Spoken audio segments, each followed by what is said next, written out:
thanks for joining us today, Ray. I'm Rick? glad to be here again, you know what I'm saying? Cool. What's new in Rick's world right now? Wow, what's new right now? Since the last time me and you talked? Yeah. Well, a lot of things. I added artists to my resume now. I have about 6 artists signed to me. We've been touring, doing a lot of shows. Just left Arizona last week, getting ready to go up to Portland, Washington, D.C. I just left Washington, D.C. and off the change in Washington, D.C., man. If you ever go to Washington, D.C., you got to go and see Stadium, man. That guy at Stadium's treated me like a king there. That's Shout awesome. out to Stadium. Awesome, awesome. So, I kind of want to bring it back a little bit and talk about the old Rick Ross, okay? And so, back then, by the time you were incarcerated, you were like, what, worth $600 million? That's what the judge said? Yeah, the prosecutor said something like that. Yeah. And you were making upwards to about $2 million a day from sometimes 3. Sometimes 3, right? Yeah. I was making at least $1 million every day, and then there would be days that I would make from $1 million to $3 million. Wow. So it might be $1.5 million, might be $2 million, might be $2.5 million. Yeah. So that would fluctuate from day to day. You Yeah.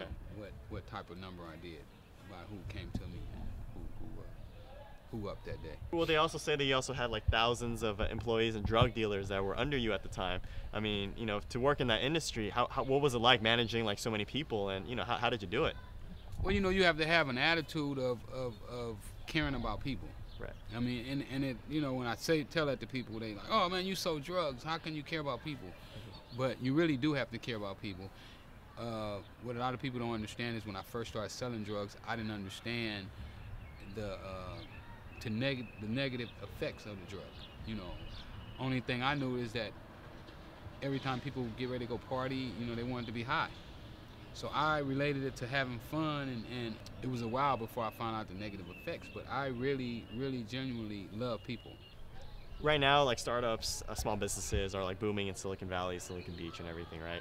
One of the biggest things that people worry about is, maybe having a partner or an investor like screw them over. During your days in the industry that you worked in, it could sometimes mean your life if you get screwed over or betrayed. Absolutely. If somebody robs you or something, or steals your dope, a lot of people would go out and kill them.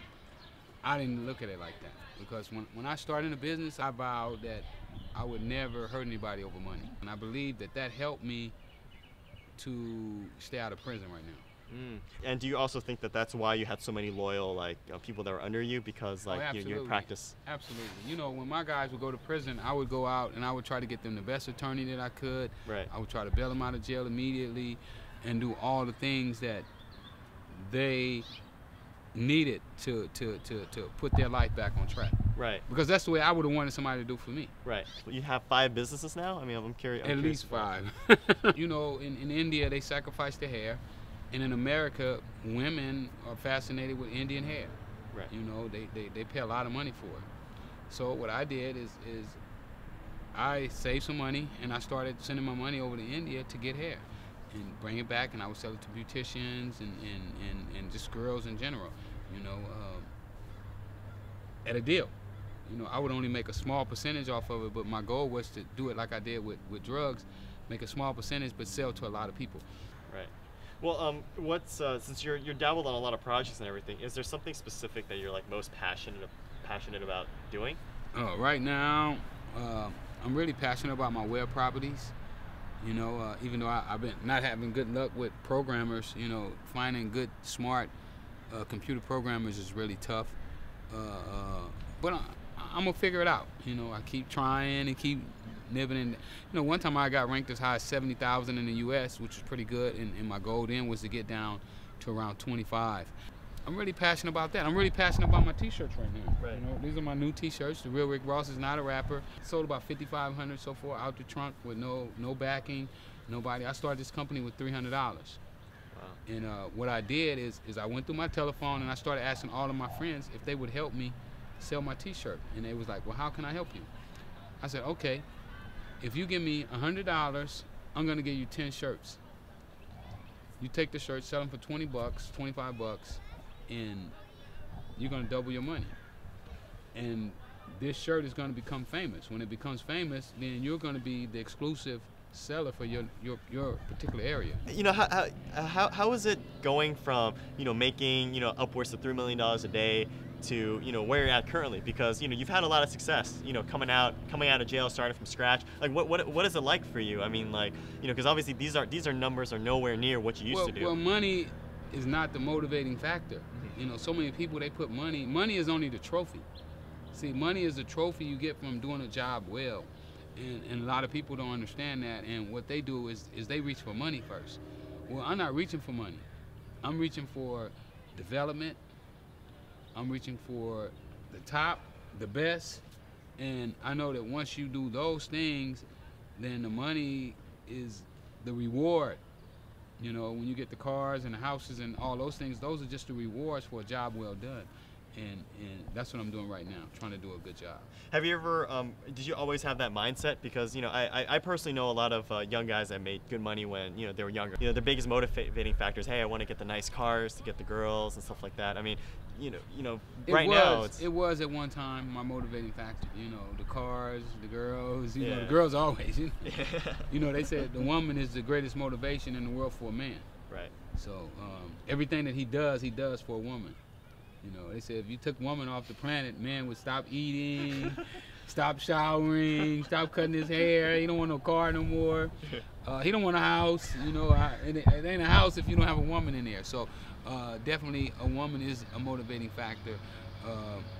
And I believe that everything we do is centered around a woman. How do you gauge whether you know you can trust working with someone or not? Like, do you have like any sort of like, you know, triggers? No, I take chances. I believe that everybody is telling the truth until they lie. So when a guy tells me that he can do this and he's that, and I believe it until proven otherwise. We're willing to take the risk to, you know. The only person that hasn't lost, he never played. If you play the game, you're gonna lose. You know, one of my teachers told me that a long time ago. He said, "Listen, Rick.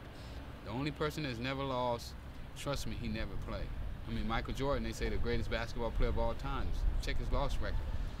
You know, he lost a lot of games.